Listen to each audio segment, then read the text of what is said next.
Hello বন্ধুরা, আবারও চলে এলাম একটা নতুন রান্না নিয়ে।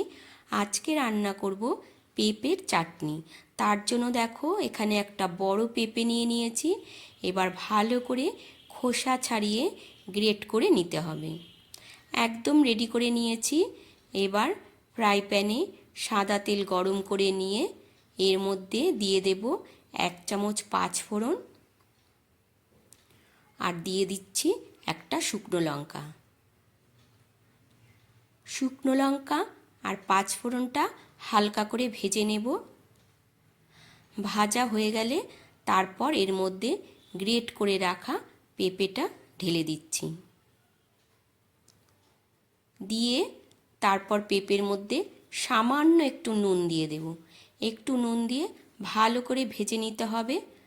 ভাজা হয়ে গেলে তারপর এর মধ্যে দিয়ে দিতে হবে পরিমাণ মতো চিনি।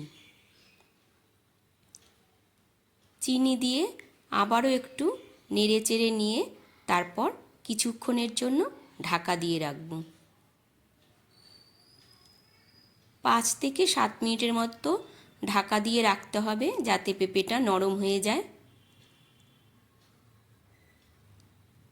এবার ঢাকাটা খুলে নিচ্ছি। দেখো পেঁপেটা একদম নরম হয়ে গেছে। এবার এর মধ্যে দিয়ে দিতে হবে কিছুটা কাজু বাদাম। কাজু বাদাম দিয়ে আবারও ভালো করে নাড়াচাড়া করে নেব। ভালো করে নেড়ে নিয়ে বেশ কিছুক্ষণ নাড়তে হবে যাতে জলটা একদম টেনে যায়। জলটা টেনে গেলে তারপর এখানে একটা মশলা দিয়ে দিতে হবে। মশলাটা আমি আগের থেকেই রেডি করে রেখেছি। আবারও একটু ঢাকা দিয়ে রেখেছিলাম। এখানে আমি মশলা দেব গোটা জিরে, গোটা ধনে আর শুকনো লঙ্কা। হালকা একটু শুকনো খোলায় ভেজে নিয়ে মশলাটা রেডি করে নিয়েছি।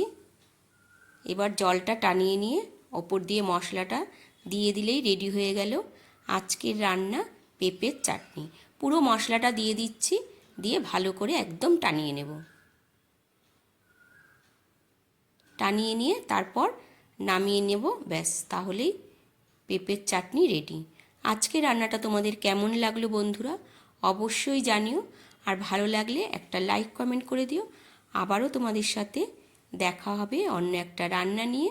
ততক্ষণের জন্য তোমরা সুস্থ থেকো, ভালো থেকো। টাটা বন্ধুরা।